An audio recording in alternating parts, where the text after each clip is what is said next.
Hello everyone, मैं आज आपको फैक्टराइजेशन के कुछ क्वेश्चंस बता रही हूँ। इससे प्रीवियस वाली वीडियो में भी मैंने कुछ क्वेश्चंस बताए थे फैक्टराइजेशन के। तो यहाँ पर कुछ मैंने डिफरेंट क्वेश्चंस लिए हुए हैं, तो प्लीज़ वीडियो को पूरा देखिए एंड तक। और अगर आपको वीडियो अच्छी लगे तो मेरे चैनल को सब्सक्राइब भी ज़रूर करिए। तो जो फर्स्ट क्वेश्चन है, इट इज़ 6x² - 7x - 3। तो सबसे पहला हमें जो स्टेप देखना होता है कि जो ये आपका इक्वेशन गिवन है वो एक प्रॉपर ऑर्डर में अरेंज हो, यानी कि जो स्टैंडर्ड फॉर्म होती है उसमें अरेंज होनी चाहिए। सबसे पहला कंडीशन ये रहती है। तो स्टैंडर्ड फॉर्म क्या रहता है कि यहाँ पर जो वेरिएबल है, यहाँ x है, ठीक है। तो मैक्सिमम पावर x की पहले होनी चाहिए, ठीक है। उसके बाद आपको अरेंज करना है कि मैक्सिमम पावर, फिर उससे छोटी पावर, फिर बाद में उससे भी छोटी पावर, ठीक है। तो पहले x² वाला टर्म आ गया, देन x वाला आया, x² के बाद x वाला, x के बाद में x नहीं है, यानी कि x की पावर वहाँ पर 0 है। तो सबसे पहले आपको ये स्टेप फॉलो करना होता है कि आप ये देखें आपके पास जो क्वेश्चन सॉल्व करना है, जब फैक्टराइजेशन आपको करना है, तो ये स्टैंडर्ड फॉर्म में अरेंज है कि नहीं, ठीक है। तो ये अरेंज है ऑलरेडी, तो हमें इसमें कुछ चेंजिंग करने की ज़रूरत नहीं है। सेकेंड नंबर पे आप चेक करेंगे ये वाला और ये वाला टर्म का प्रोडक्ट, ठीक है, इनका और इनका, इन दोनों नंबर्स का प्रोडक्ट। तो 6 और 3 का मल्टीप्लिकेशन आप चेक करेंगे, इट इज़ 6 3 जा 18। मैं यहाँ आपको बता रही हूँ स्प्लिटिंग द मिडल टर्म, ठीक है ना। तो सबसे पहले आपने इक्वेशन को चेक कर लिया स्टैंडर्ड फॉर्म में, जैसे मैं आपको बता चुकी हूँ। उसके बाद आपने इसका और इसका, ये दो नंबर्स जो होंगे उनका प्रोडक्ट निकाला, सिर्फ नंबर्स का। तो इट इज़ कमिंग 18। अब आपको 18 को ऐसे दो पार्ट्स में डिवाइड करना है कि जिनका प्लस या माइनस 7 आ जाए, जो बीच वाला टर्म है ना ये आ जाए, ठीक है। तो एक तो हुआ 6 3 जा 18, दो ही टर्म आ रहे हैं। तो अगर मैं 6 में 3 ऐड करूं तो 9 हो जाएगा, हमें 7 चाहिए तो ये नहीं आएगा। 6 में मैं 3 माइनस करूं तो 3 आएगा। तो पहले आप प्रोडक्ट निकालते हैं, उसके बाद चेक करते हैं प्लस या माइनस करके। तो ये नहीं आ रहा, इट मीन्स इनको आपको 6 और 3 को नहीं लेना है। इसके बाद देखिए 18 जो आ रहा है, 18 और किस तरीके से आ सकता है, ठीक है। चाहिए तो हमें 18 का प्रोडक्ट ना, दो टर्म्स में हमें इसको डिवाइड करना है। तो एक हो जाता है 2 9 से 18, ठीक है। 18 को आप 6 3 जा 18, आप कहेंगे 18 कहाँ से आए, इसका और इसका प्रोडक्ट आया। तो इसके प्रोडक्ट को और कैसे लिख सकते हैं आप, 2 9 जा 18 भी लिख सकते हैं। तो अगर मैं 2 में 9 ऐड करूँगी, ठीक है, तो वो 11 हो जाएगा। मुझे 7 चाहिए, ये नहीं आ रहा। फिर आपने क्या करना है, हमेशा बड़े में से छोटे नंबर को आप सब्ट्रैक्ट करके चेक करेंगे। 9 में से 2 को माइनस किया तो इट इज़ 7, राइट। इस तरीके से हमें इसके प्रोडक्ट निकालने हैं। तो ये first term as it is लिखा, 6x², कोई चेंजिंग नहीं होगी। ये sign minus as it is रहेगा। इस 7 की जगह आपको ये लिखना है, 7 कैसे आ रहा है, 9 - 2 करने से आ रहा है ना। तो आपने लिखा 9 - 2, 7 की जगह देखिए इसको दो पार्ट्स में डिवाइड कर दिया हुआ है, इसीलिए हम इसको कहते हैं स्प्लिटिंग द मिडल टर्म।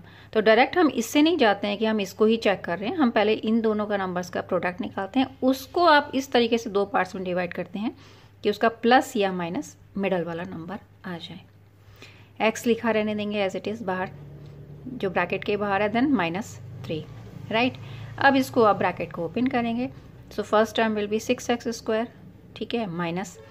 अब ये बाहर माइनस है, तो आप ये देखेंगे जब आप ब्रैकेट ओपन करते हैं तो अंदर वाले जो साइन होंगे वो सब चेंज हो जाएंगे, यानी कि माइनस वाला प्लस हो जाएगा और प्लस वाला माइनस में कन्वर्ट हो जाएगा। बस इतना ही काम होता है अगर माइनस साइन बाहर है और आपको ब्रैकेट ओपन करना है इस कंडीशन में, ठीक है।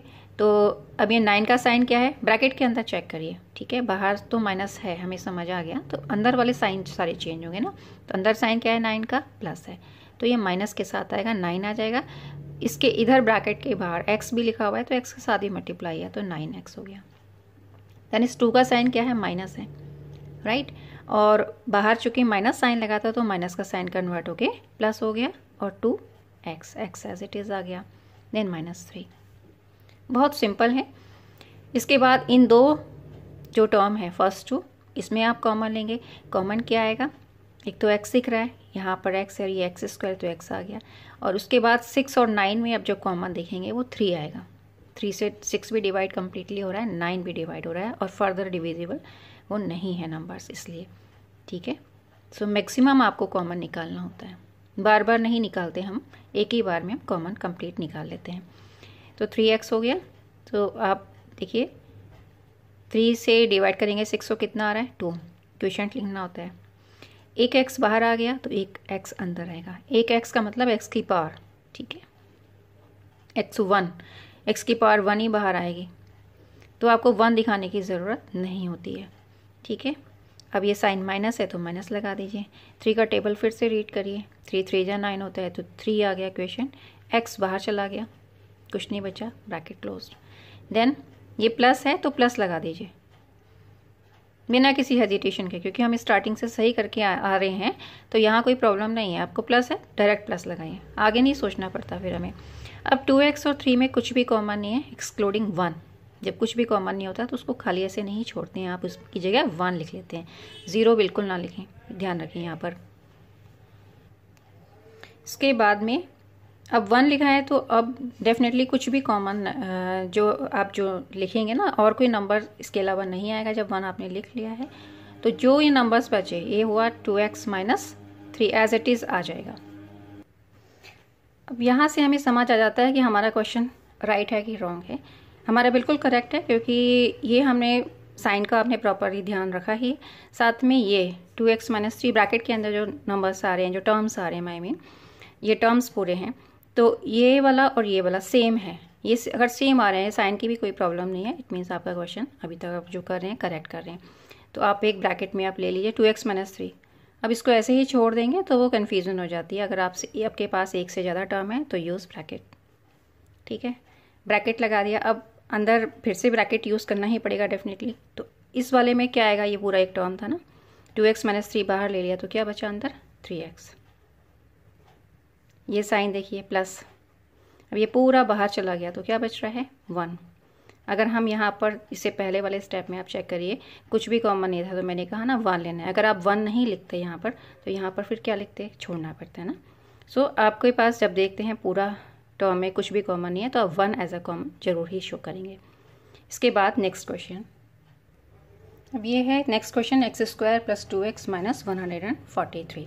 इसको सॉल्व करना है। यहाँ पर आप चेक करेंगे कि जो इक्वेशन है वो प्रॉपरली अरेंज है। ठीक है, राइट, प्रॉपरली अरेंज यानी कि स्टैंडर्ड फॉर्म में है। आप इसके वेरिएबल्स की पावर चेक करेंगे। ठीक है, वेरिएबल मैक्सिमम जो है वो पहले लिखा हुआ है, 2 है इसका पावर वेरिएबल की, तो पहले 2 है, देन वेरिएबल की पावर 1 है, 2 के बाद 1 आती है, 1 के बाद में 0 हो जाती है। तो यहाँ पर कुछ भी x नहीं लिखा हुआ है। ठीक है, x की पावर 0 यानी कि 1 हो जाएगा ना, तो x की पावर 0 नॉर्मली हम नहीं दिखाते हैं, राइट। तो ऐसा क्वेश्चन दिया होता है, फैक्टराइज लिखा है या सॉल्व लिखा होता है, तो इस तरीके से सबसे पहला स्टेप तो ये हो जाता है। आफ्टर दिस आपको ये चेक करना होता है प्रोडक्ट।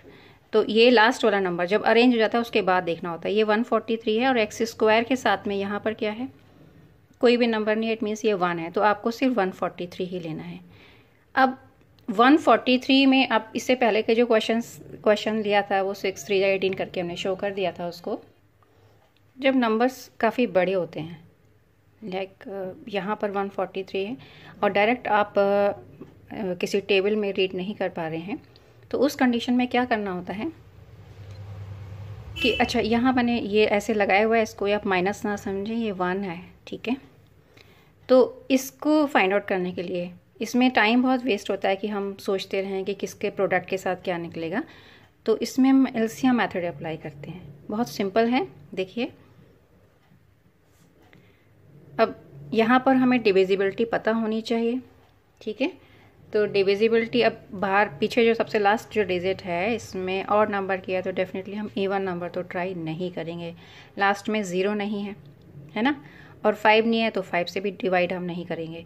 तो इसके लिए आपको और नंबर्स चेक करने पड़ेंगे। और नंबर में सबसे पहले आ जाता है 3, तो अब मैं इसको ऐड करके देखूँ 4 3 7 1 8, 8 3 से डिविजिबल नहीं है तो आपको चेक नहीं करना।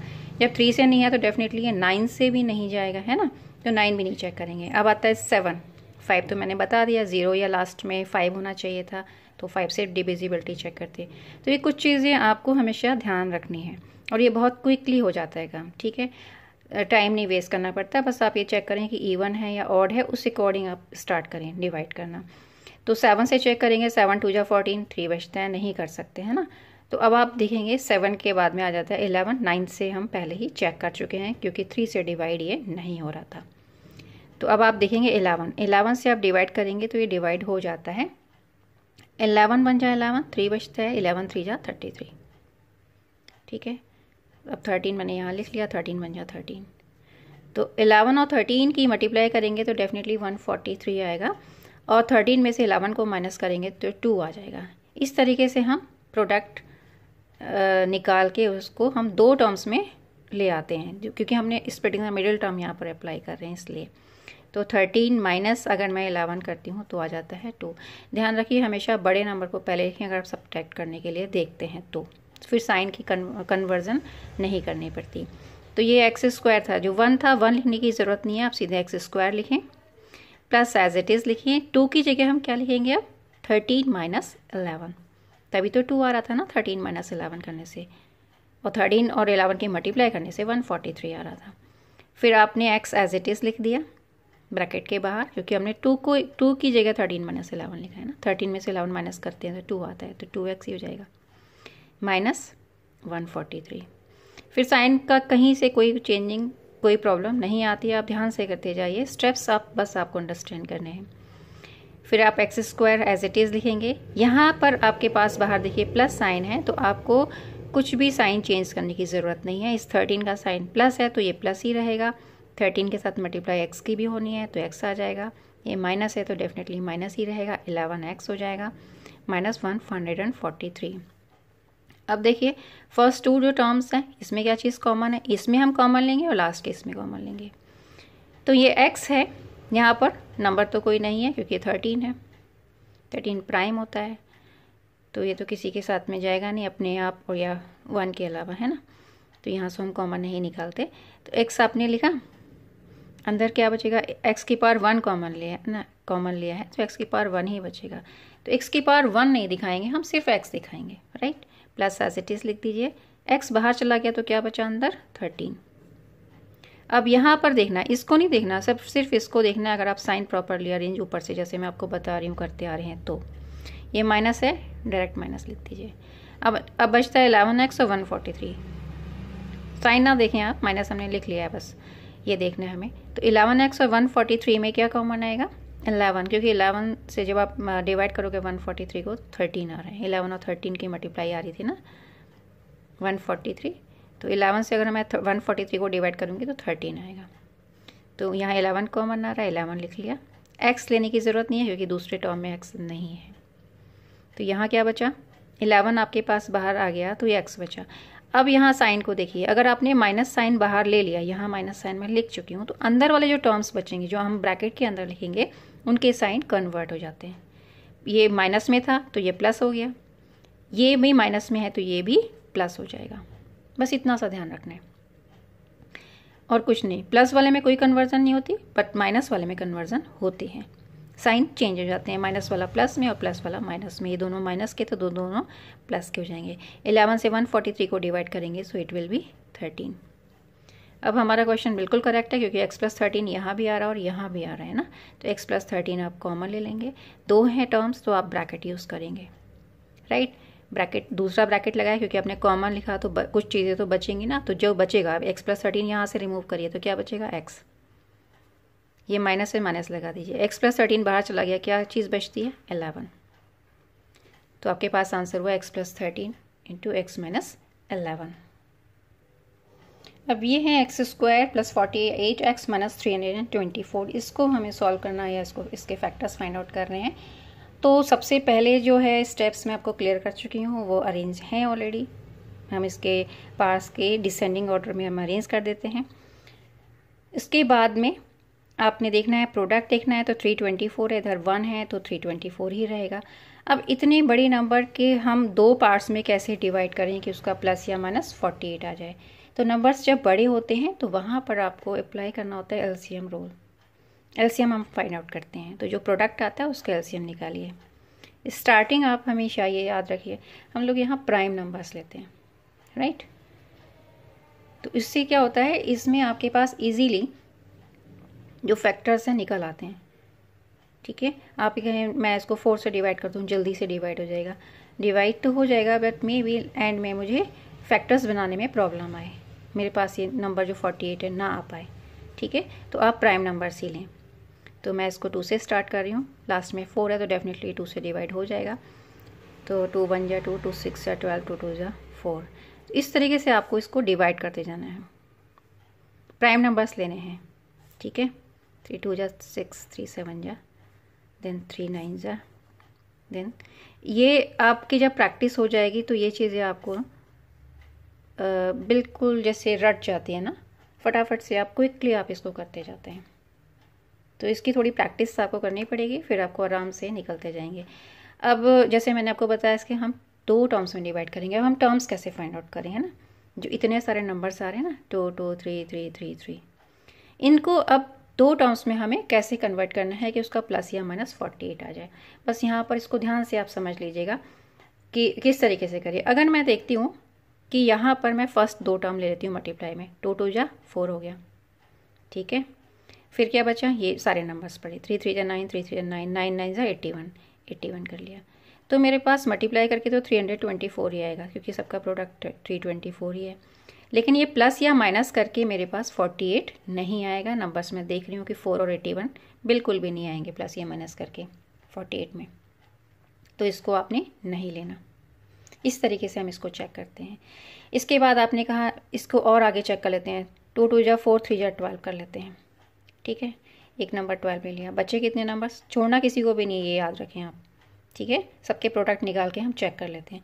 तो पहले आपको थोड़ी सी प्रॉब्लम लगेगी, तो क्वेश्चंस बहुत इजी वाले लें पहले, जब प्रैक्टिस हो जाए फिर आप इसमें थोड़े से डिफरेंट या थोड़ा सा आप कह सकते हैं कि डिफ़िकल्ट नहीं होते। अगर आपको इस तरीके से प्रोडक्ट बनाने आ जाएंगे तो बिल्कुल भी डिफ़िकल्टी नहीं फेस करनी पड़ेगी। अब मैंने फर्स्ट 2 लिए थे, फर्स्ट 3 ले लिया, 2 2 जा 4, 3 जा 12 ले लिया, नीचे बचता है 3 3 9, 3 जा 27। मैं इसको बिल्कुल भी चेक नहीं करने वाली हूँ। क्यों? क्योंकि मुझे पता है मैंने 7 में से इनको अगर मैंने ऐड किया, ठीक है, तो लास्ट डिजिट देखी 7 और 2 ऐड होके ऑड आएगी। मेरे को तो इवन चाहिए थी ना, 48 में लास्ट डिजिट 8 है। ये छोटी छोटी बातें आपको ध्यान रखनी है। मैंने कि प्लस करके मैं देख रही हूँ तो 48 नहीं आ रहा है, माइनस करके भी नहीं आ रहा है। मैंने अगर इसको प्लस किया तो कितना आएगा 39, माइनस करूँगी तो 7 - 2 5, 2 में से 1 गया 1, 15। तो मैंने उसको भी नहीं लेना है, यानी कि ये वाला सेकंड वाली कंडीशन भी नहीं लेनी है। अब आगे चेक करना पड़ेगा कि और क्या ले सकते हैं। तो ये कंपलसरी नहीं होता कि मैंने जो स्टार्टिंग नंबर है मैं उन्हीं को ही लेती रहूँ। अगर मैं लेती हूँ 2 और 3 की मल्टीप्लाई, 3 2 जा कितना होगा 6। ठीक है, बच्चे कितने नंबर, ये 2 3 जा 6, 6 3 जा 18, 18 3 जा 54, सारे नंबर्स आ गए। ठीक है ना, ये 2 ले लिए, बाकी 1 2 3 4 इनकी प्रोडक्ट देखा तो 6 और 54 की मल्टीप्लाई करके तो डेफिनेटली 324 आएगा। और मैं जैसे बोला आपको पहले भी कि बड़ी में से छोटे को ही माइनस करें आप, तो कितना आएगा 48, नंबर मिल गया आपको। तो वैसे तो 324 इतना छोटा नंबर नहीं है कि हम क्विकली उसके फैक्टर्स बना के देखें कि 48 कहाँ पर आएगा कहाँ पर नहीं आएगा। तो ये मेथड सबसे ईजी मेथड रहता है, आप इजीली इसके फैक्टर्स बना सकते हैं। अब इसके बाद बस इसको अरेंज करना बाकी है। वो कैसे करेंगे, x² प्लस 48 की जगह क्या लिखेंगे आप 54 माइनस 6, प्लस है तो प्लस लगा रहने दीजिए। ठीक है, x एज इट इज रहने दीजिए और माइनस का हो गया 324। अब इसको ओपन करेंगे ब्रैकेट को, x² प्लस 54x। अब बाहर प्लस है तो अंदर के साइन में कोई चेंजिंग नहीं आएगी। 54 का साइन प्लस था तो प्लस रहेगा, x as it is. Then minus है 6 का तो माइनस ही रहेगा, 6x माइनस का 324, राइट। तो इसके बाद में अब इन दोनों में आपने कॉमन लेना है। कॉमन क्या आएगा x, ठीक है, x लेंगे आप तो क्या बचेगा अंदर, फर्स्ट में आएगा x प्लस x बाहर चला गया 54 हो गया। ठीक है, तो ये है। अब यहाँ पर देखिए ये साइन माइनस है तो माइनस लिखिए, क्विकली आप माइनस लिखते हैं। अब 6x और 324 में क्या चीज़ कॉमन आएगी? अभी हमने देखा कि 6 और 54 को मल्टीप्लाई करके 324 आ रहा है, तो अगर मैं 6 कॉमन लूँगी तो जो क्वेश्चन आएगा वो 324 के लिए वो 54 ही होगा। ठीक है, इसलिए आपको दोबारा डिवाइड करने की ज़रूरत नहीं है। लिख दिस ना कि मैंने बोला कि 6 और 54 को आपने मल्टीप्लाई किया तो 324 आ रहा है। तो अगर मैं 324 को 6 से डिवाइड करूँगी तो कितना आएगा? 54। और अगर मैं 54 से डिवाइड करूँगी तो कितना आएगा? 6। राइट, इस चीज़ का आप थोड़ा सा ध्यान रख सकते हैं। ठीक है, जो ये मैंने इक्वेशन लिया हुआ था इसको मैंने सॉल्व करना है। तो मैं इस तरीके से, बड़े नंबर हैं तो उससे डरने की ज़रूरत नहीं होती, एलसीएम निकाल के आपको सिर्फ फैक्टर्स फाइंड आउट करने हैं। अब दोबारा से नहीं डिवाइड करना है कि 6 और 324 में क्या कॉमन आएगा तो पहले 2 लें कॉमन या 3 लें, ऐसे नहीं करना है। आपके पास 2 नंबर्स आ रहे हैं ना, 6 और 54, तो और 324 आ रहा है मल्टीप्लाई करने से, तो अगर मैं 6 कॉमन लूँगी तो डेफिनेटली 54 आएगा। साइन माइनस मैंने बाहर ऑलरेडी ले लिया हुआ है तो अंदर वाले साइन चेंज हो जाएंगे। इसका साइन माइनस था तो ये प्लस हो गया, इसका साइन भी माइनस है तो ये भी प्लस हो जाएगा। और ये बात ध्यान रखें, ये 54 हो गया कि साइन हम बाद में नहीं देखते हैं, पहले देखते हैं। एक्स का साइन यहाँ पहले, कुछ नहीं है, इट मीन्स ये प्लस में, इसका साइन प्लस में, इस 24 का साइन माइनस है, इसका साइन माइनस है। इस तरीके से देखते हैं। क्वेश्चन करेक्ट है क्योंकि x + 54 x + 54 सेम है, कॉमन है, ले सकते हैं इजीली आप। ब्रैकेट लगाएं, फिर क्या बचता है? फर्स्ट में पूरा बाहर चला गया तो x बचा, ये पूरा बाहर चला गया तो -6 बचा। ठीक है, तो इसको जब आपने सॉल्व किया तो x + 54 x - 6, मैं इसको यहीं तक बता रही हूँ, आगे नहीं बता रही हूँ इक्वेशन के फॉर्म में कि आपने = 0 किया है तो हम शो करें उसको, वो कुछ नहीं, मैं सिर्फ इसको सॉल्यूशन बता रही हूँ यहाँ तक कि इसके सिर्फ देखा कि x + 54 और इसको आया x - 6। तो आई होप ये क्वेश्चन आपको क्लियर हो गए होंगे। इसमें अगर आपको कोई डिफ़िकल्टी आती है तो ज़रूर मुझसे आप प्लीज़ क्वेश्चन पूछ सकते हैं, और किसी भी आपके पास कोई और प्रॉब्लम हो तो आप मुझसे कमेंट्स बॉक्स के थ्रू पूछ सकते हैं। वीडियो अच्छी लगी हो तो लाइक, सब्सक्राइब और शेयर करना ना भूलें। वीडियो देखने के लिए थैंक यू।